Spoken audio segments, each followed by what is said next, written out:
ఎప్పుడెప్పుడు లోకం అస్తవ్యస్తమై ధర్మం తగ్గిపోతుందో అప్పుడు విష్ణువు ఒక అవతారంగా అవతరిస్తాడు. ఇలా 10 రూపాల్లో 10 కాలాల్లో లోకాన్ని రక్షించేందుకు ఆయన పునర్జన్మిస్తాడు. ఇవి దశావతారాలు.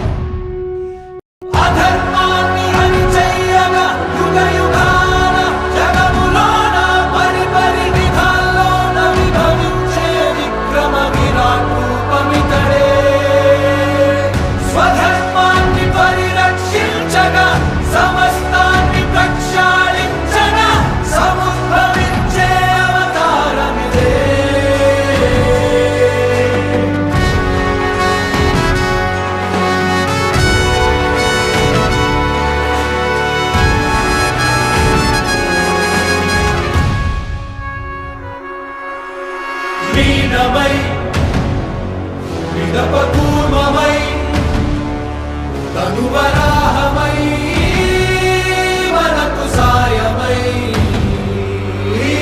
बाणमय करकु खड्गमय चुरुकु घातमय मनकु ऊतमय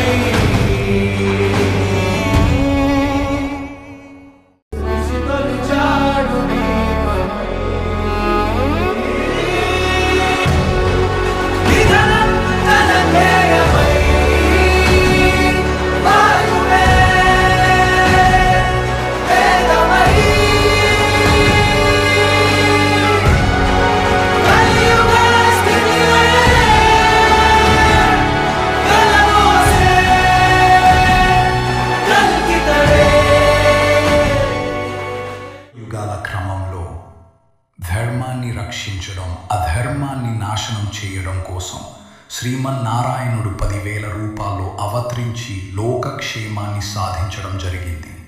మత్స్య నుండి కల్కి వరకు ప్రతి అవతారము ఒక దివ్య సందేశం, ఒక మహోన్నత లక్షణం. ఇది దశావతార మహాగాథ. విష్ణు